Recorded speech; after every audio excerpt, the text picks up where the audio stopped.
Bismillah ar-Rahman ar-Rahim. Bienvenue dans cette séance d'exercice, de révision du cours Algèbre 7 sur les groupes. Donc, dans cette première séance, on va traiter deux exercices. Le premier qui va porter sur les groupes finis, tels que tout élément est d'ordre O plus 2. Et le second, on va traiter le calcul du cardinal d'un produit de deux sous-groupes et l'appliquer pour trouver certains résultats. Donc, je vais commencer par le premier exercice. Exercice 1.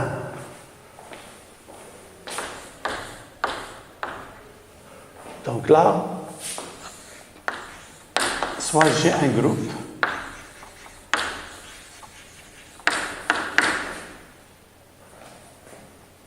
tel que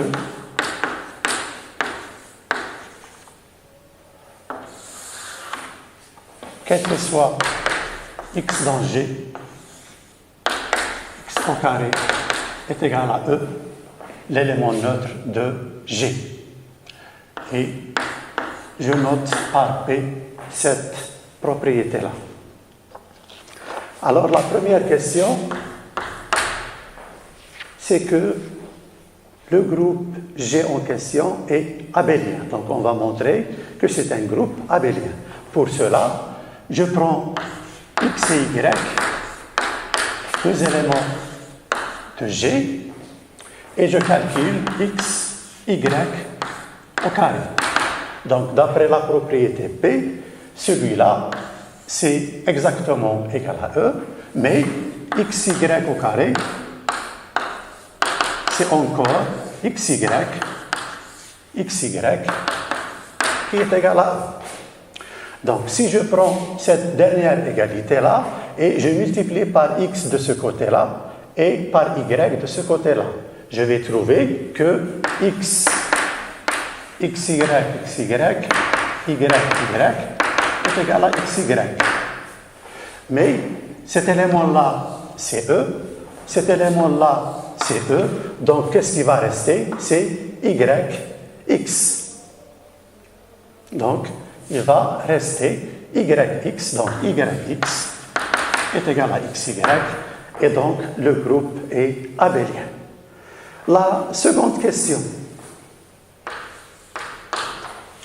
Dans cette question-là, je vais essayer de montrer que l'ordre du groupe, dans le cas où le groupe est fini, est une puissance de 2. Donc, je suppose ici, on suppose que G est fini.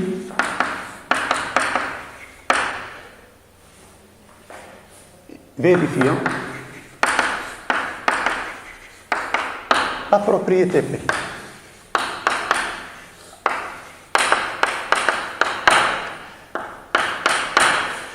Alors,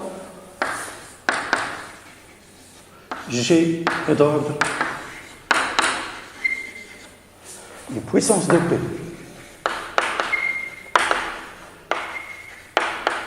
Puissance de 2.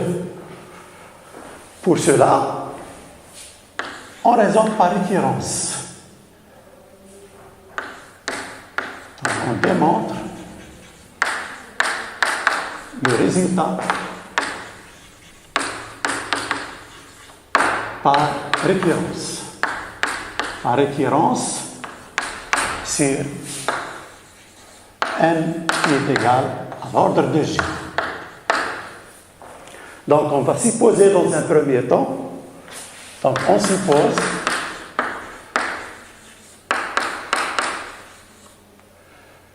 que le résultat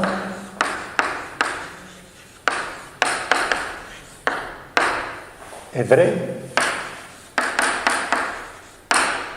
quel que soit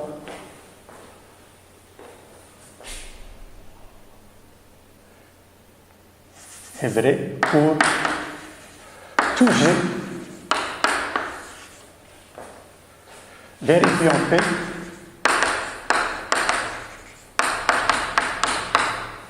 Et dans l'ordre est inférieur strictement à n. Et on va démontrer le résultat pour les groupes vérifiant la propriété et qui ont l'ordre égal à n. Tout d'abord, il est clair que pour n est égal à 2, le résultat est vrai. Donc, si n est égal à 2, le résultat est vrai. Par conséquent, on suppose donc l'hypothèse de récurrence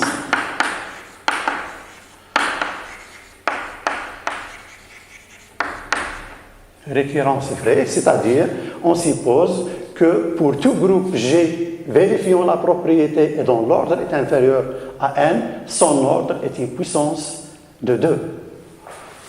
Donc on suppose l'hypothèse de récurrence et soit G un groupe vérifiant P, la propriété P, est tel que l'ordre de G, c'est n.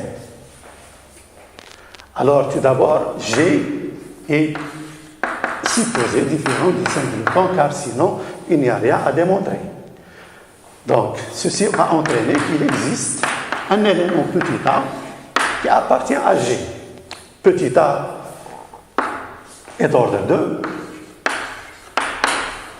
est d'ordre 2, et soit H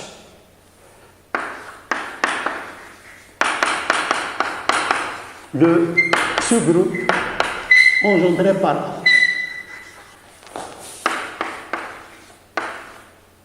Petit a, donc H, c'est le sous-groupe engendré par petit a. Puisque G est abélien,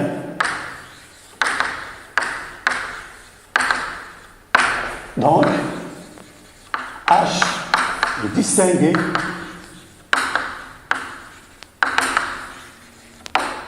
dans G. Par conséquent, on peut utiliser le quotient. Donc G sur H a un sens.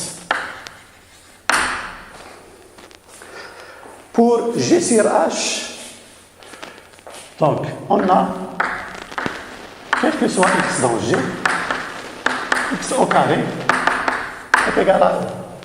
Ceci entraîne que pour quel que soit x dans G, la classe de x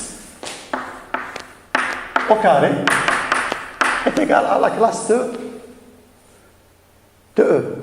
Ce qui entraîne que G sur H vérifie la propriété P.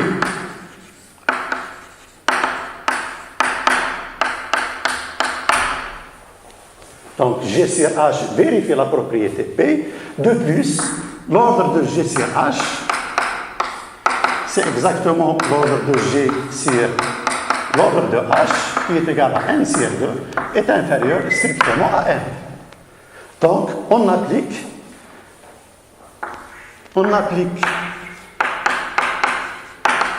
l'hypothèse de récurrence, ce qui va entraîner que G sur H est d'ordre une puissance de 2. Donc, G sur H est d'ordre 2 à la puissance i. Bon, puisque G sur H est d'ordre 2 à la puissance i, alors G sur H, l'ordre de G sur H, c'est exactement l'ordre de G sur l'ordre de H, qui est égal à 2 à la puissance i. Ceci entraîne que l'ordre de G est égal à l'ordre de H qui multiplie 2 à la puissance i, qui est égal à 2 à la puissance i plus 1.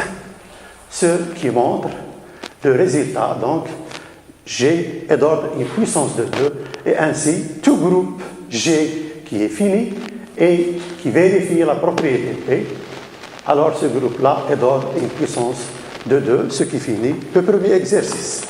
Maintenant, je vais passer au second exercice. Pour le second exercice, j'ai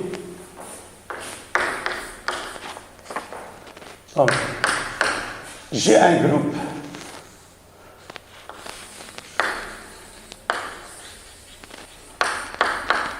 H et K de ce groupe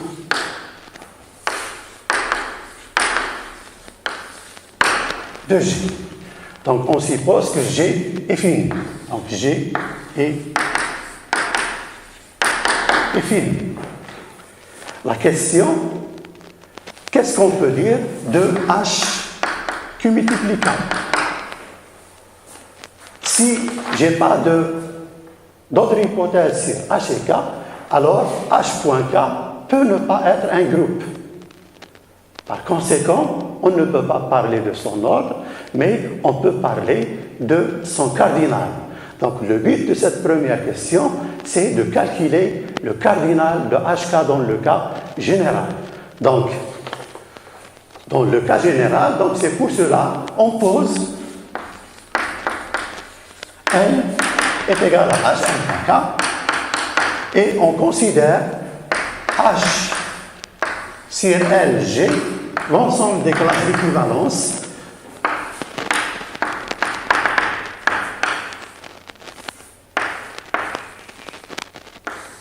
c'est l'ensemble des classes d'équivalence à gauche modulo L. C'est l'ensemble des classes d'équivalence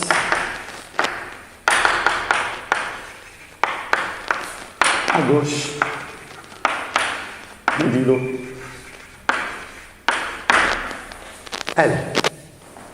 Bon, ce sont des classes d'équivalence et parmi les propriétés des relations d'équivalence, les classes d'équivalence vont former une partition de H. Et par conséquent, on a H, c'est la réunion des L, HI, pour I allant de 1 à N, et LHI inter LHJ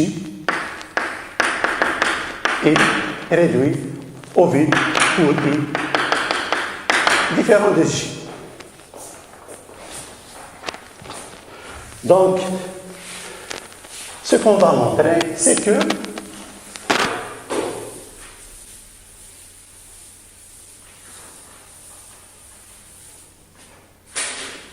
bon, donc je prends cette égalité-là. Si je multiplie par K à gauche des deux côtés, qu'est-ce que je vais obtenir? Je vais obtenir KH est égal à K multiplié la réunion des LHI pour I allant de 1 à N. Mais ceci, c'est exactement la réunion pour I allant de 1 à N de K LHI. Et ceci, c'est exactement la réunion pour I allant de 1 à N.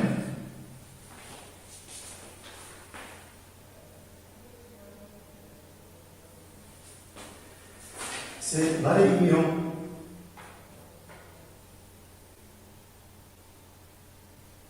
de I allant de 1 à N de K H, car le produit de L avec K est égal à K plus L est écrit dans K.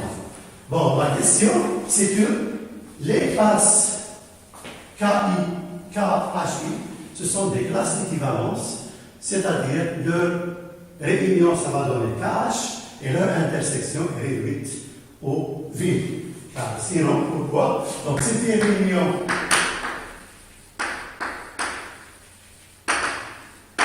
disjointe, car sinon, c'est-à-dire s'il existe I et J, tel que K, H, I, inter K, H, J est différent de lui. Alors, on a, donc il existe un élément ici qui coïncide avec un élément là. Donc un élément là qui va être de la forme H, plutôt K, indice I, H, I.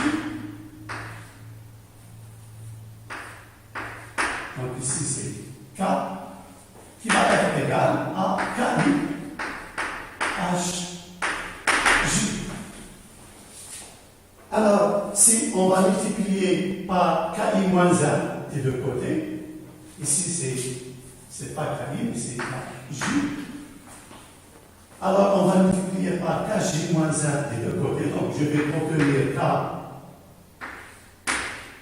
moins 1, KI, HI, qui est égal à HJ. Et ensuite, je vais multiplier par HI moins 1 des deux côtés.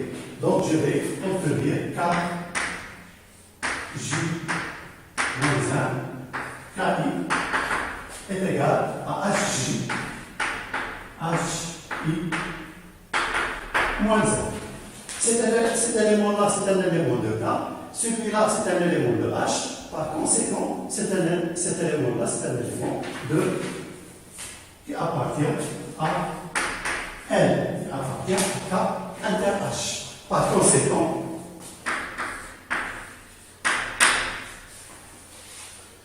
donc, puisqu'on a cette égalité, un élément qui appartient à H, lorsqu'on le multiplie avec L, ça va donner L lui-même. Donc, d'où L qui multiplie cet élément-là, H, J, H, I moins 1, est égal à L.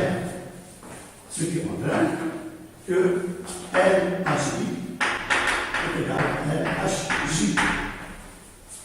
Ce qui n'est pas possible, car les LHI sont disjoints 2 à 2. Ce qui n'est pas possible.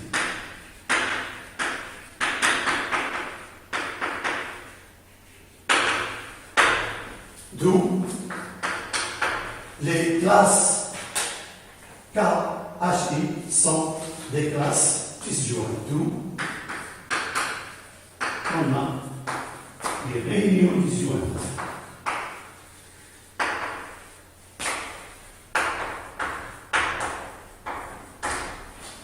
Bon, puisqu'on a les réunions disjointes, maintenant je peux calculer le cardinal de KH.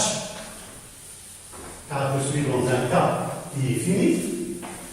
Alors, le cardinal de KH, ici, le cardinal de cet ensemble-là, c'est exactement la somme des cardinaux de ces classes-là. Donc, cardinal de KH,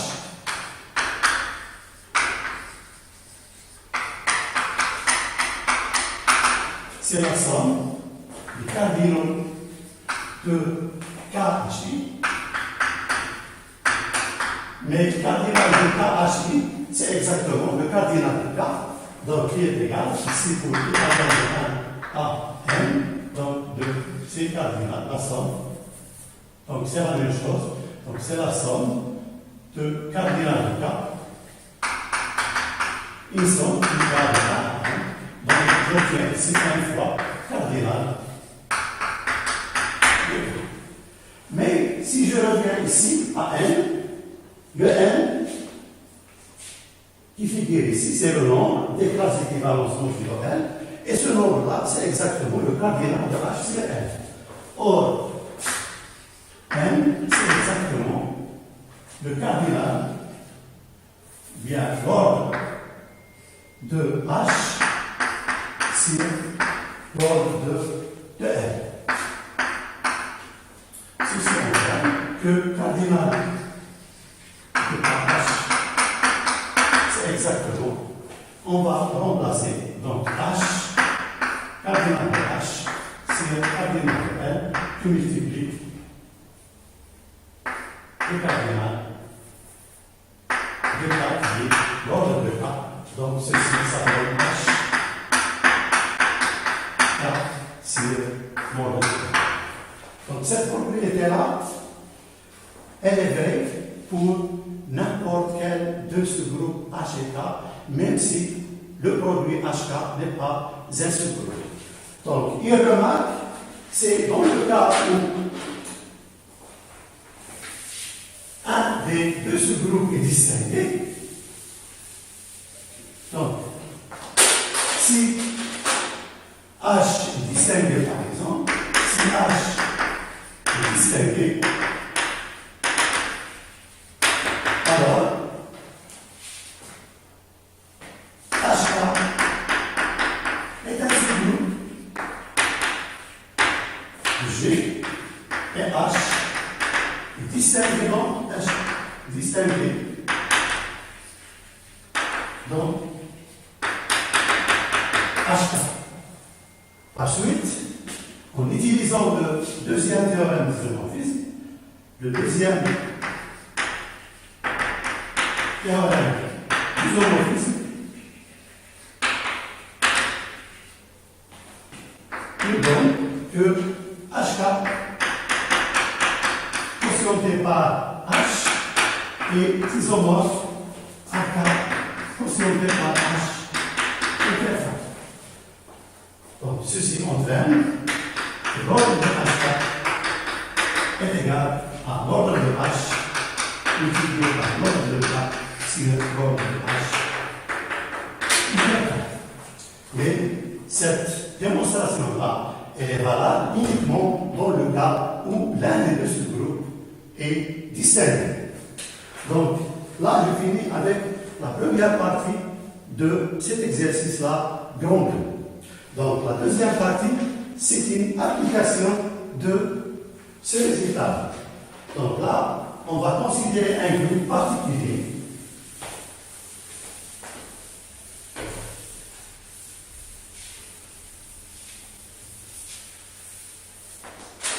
Donc, j'ai, deuxième question, j'ai un groupe d'ordre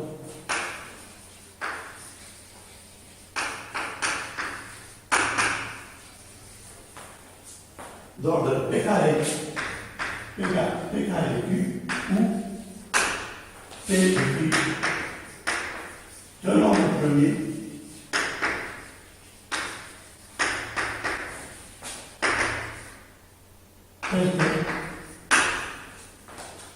P est plus grand que Q est inférieur à P carré. Alors, dans ce cas-là, on va supposer que G contient, on suppose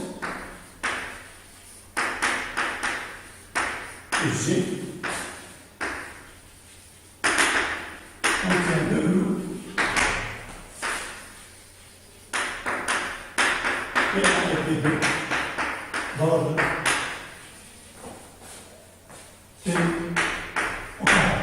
Et je note par P je vais essayer de montrer que P, tout d'abord, son ordre, c'est exactement petit p. Et d'autre part, je vais montrer que petit p est distingué dans G. Donc, la première petite A.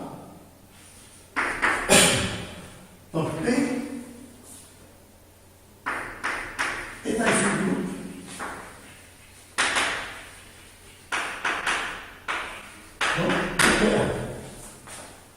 Ensuite, son ordre divise l'ordre de P1 que j'ai là, petit p au carré. Donc je suis dans trois possibilités. La première possibilité, c'est que l'ordre peut être égal à 1. La deuxième, il peut être égal à P. Et la troisième, il peut être égal à P carré. Donc si P est trivial, c'est-à-dire son ordre c'est 1. Ceci entraîne que P1 P2 a pour cardinal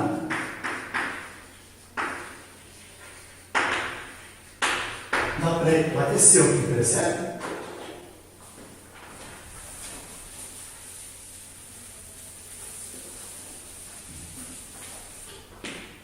le cardinal de P1, P2,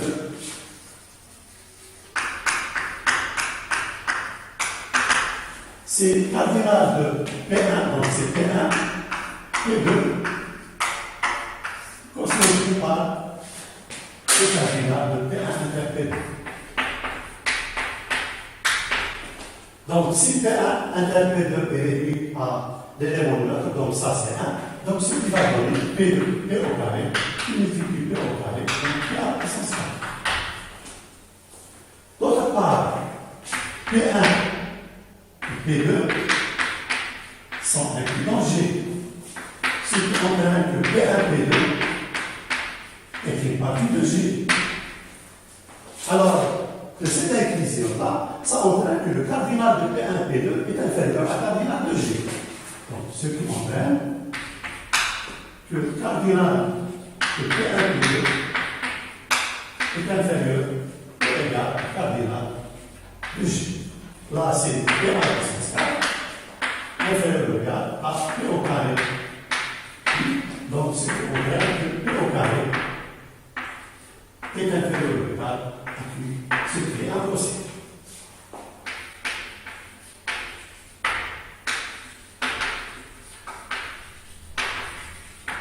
Donc, P, le cardinal de P est différent de P. Donc maintenant, qu'est-ce qui va rester? Donc il peut être égal à P, comme il peut être égal à P au carré. Donc si cardinal de P est égal à P au carré, j'ai P qui est inclus dans P1 et P inclus dans P2. P1 et P2 sont tous les deux, ils ont le même cardinal qui est égal à petit p au carré. Donc si grand P est d'ordre P au carré, alors ceci va entraîner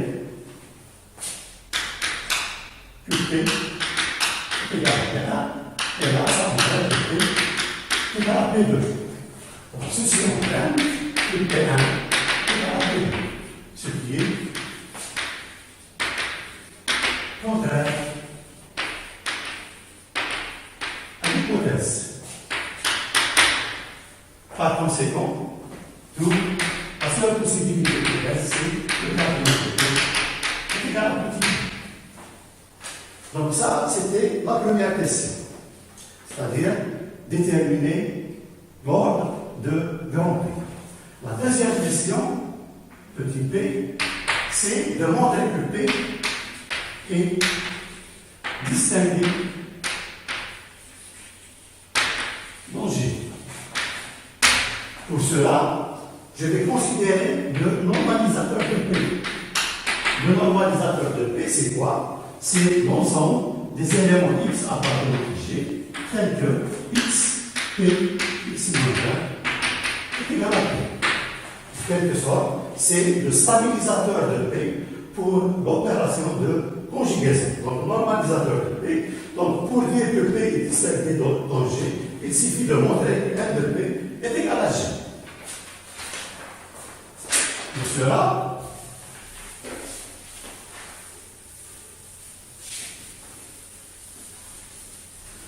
tout d'abord, on va remarquer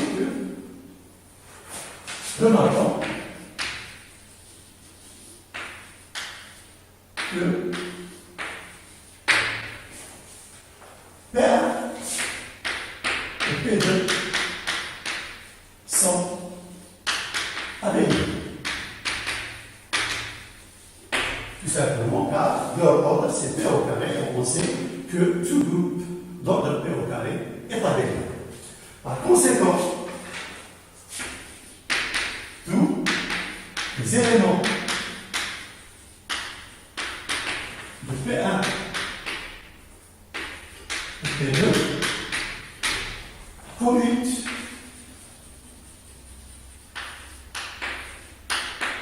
avec les éléments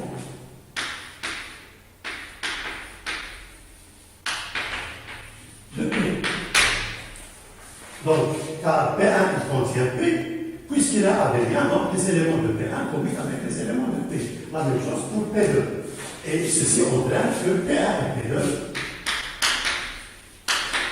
P1 est un équivalent de normalisateur de P, et P2 est un équivalent de normalisateur de P.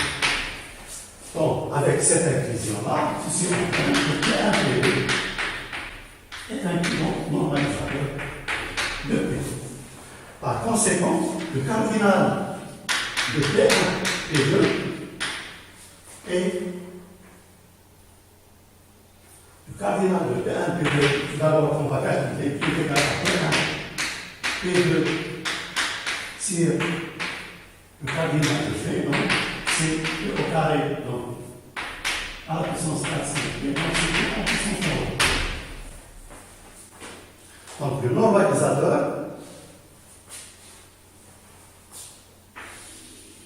nous, P à la puissance 3 est inférieur ou égal à l'ordre de n2. Donc P à la puissance 3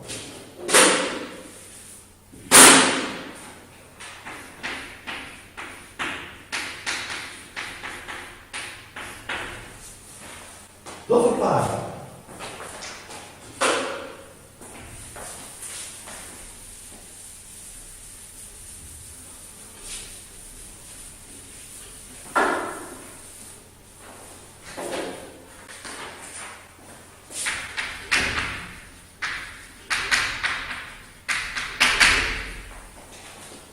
P1 est un équivalent n de P. Ceci entraîne que l'ordre de P1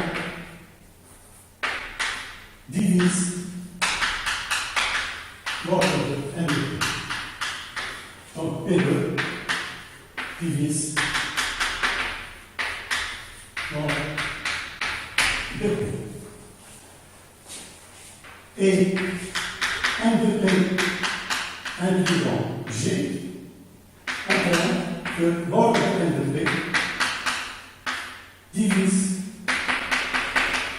l'ordre de G qui est égal à P carré Q. Donc, G, P carré qui divise n de P. n de P, il divise cette quantité-là. Par conséquent, et puisque l'ordre de n de P est strictement supérieur, plutôt est supérieur ou égal à P3, P3 qui est strictement supérieur à P2, donc il ne peut pas être, n de P ne peut pas être égal à P2, et par conséquent, la seule possibilité, c'est P carré Q. Donc, comme P3 est inférieur ou égal à Q de P, alors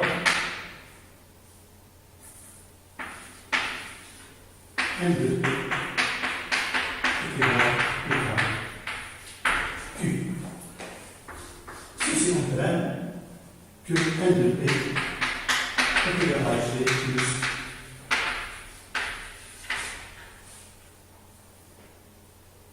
ils ont le même ordre. Donc, un sous-groupe de G qui a le même ordre que G coïncide avec G. Donc, on vient de montrer que n de P est égal à G. Par conséquent, le sous-groupe P est distingué dans G. Et avec cet exercice-là, je finis cette séance-là et à la prochaine séance, Inch'Allah.